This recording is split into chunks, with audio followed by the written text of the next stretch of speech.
इस ज्ञान यज्ञ में उपस्थित बंधुओं, माताओं, बड़े सौभाग्य से आप इस पावन श्रावण मास में भूत भावन भगवान भोलेनाथ की इस मंगलमयी कथा को श्रवण कर रहे हो। भगवान की कथा कल्याणकारी है। ये अनेकों प्रसंग आप श्रवण करके इसी बात पर पहुंचते हो कि अंततः श्री हरि कथा ही कल्याणकारी है। भगवान की कथा सुनने से भगवान के प्रति अनन्य प्रेम जाग जाता है, अनन्य भक्ति भाव जाग जाता है। और जब भगवान से संबंध जो वास्तव में है ही है, जिस संबंध को हम संसार के संपर्क में आकर के जिस संबंध को भूल जाते हैं, विस्मृत कर बैठते हैं। क्यों? क्योंकि ऐसा कहते हैं कि जो जगत के जो राग या द्वेष है, राग किसे कहते हैं? संसार में हम अनेक प्रकार के कर्म करते हैं। संसार में हमने जन्म लिया है, अनेक प्रकार के संबंध स्थापित होते हैं, अनेकानेक कर्म हैं। तो कुछ प्राप्त करने की लालसा, किसी को अपनाने की लालसा रहेगी, तो उसको राग कहते हैं। यानी कि किसी के प्रति, सांसारिक वस्तु के प्रति, सांसारिक लोगों के प्रति, सांसारिक साधनों के प्रति लगाव होना, ये राग है। किसी वस्तु का वो मिले वस्तु, और वस्तु हो या व्यक्ति हो, कोई भी हो जिसके प्रति हमारा, यानी कि इसको समझें कि अटैचमेंट एक प्रकार से। तो या तो जीवन में राग होता है, फिर राग जहां है या तो राग होगा और जो हमने चाहा है वो ना मिले, मनोनुकूल स्थिति ना हो, जो हमारे मन ने चाहा है ऐसा यदि ना हो तो क्या होगा? फिर राग नहीं होगा तो क्या होगा?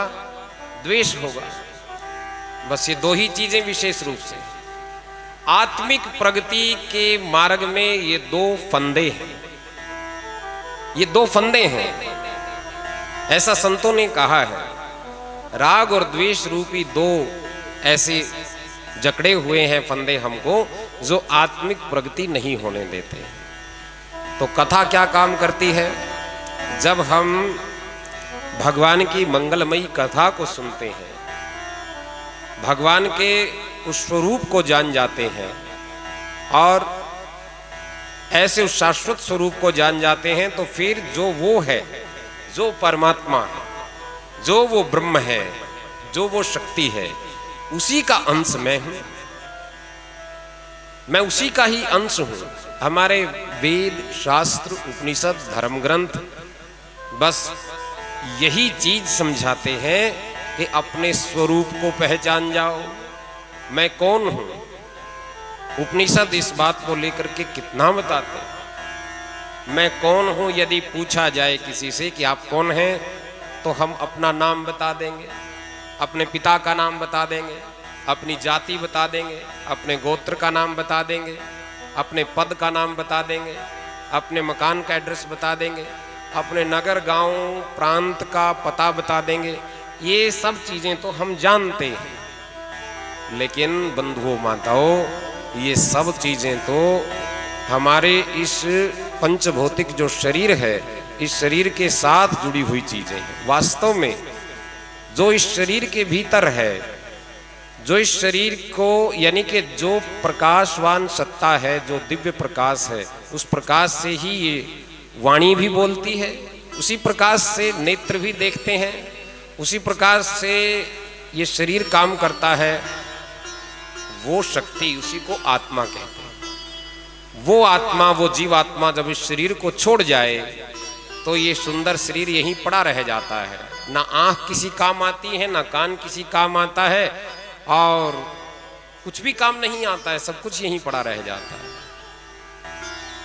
तो इस सारे को जो चला रही है सत्ता, उसी को आत्म तत्व कहते हैं और ये आत्म तत्व ही परमात्मा का अंश है।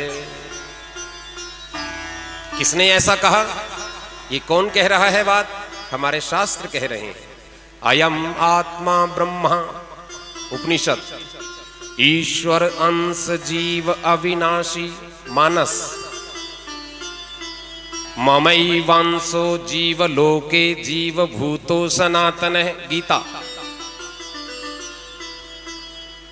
तत्वमसि वेद। यानी कि जितने भी धर्म ग्रंथ हैं वो सब के सब धर्म ग्रंथ हमें अपने स्वरूप को पहचानने की ही प्रेरणा देते हैं। प्रेम से कहो श्री राधे।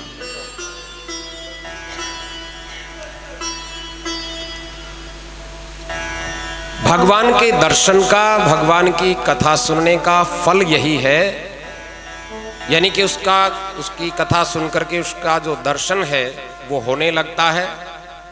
और फिर क्या कहा गया है? मम दर्शन फल परम अनुपा,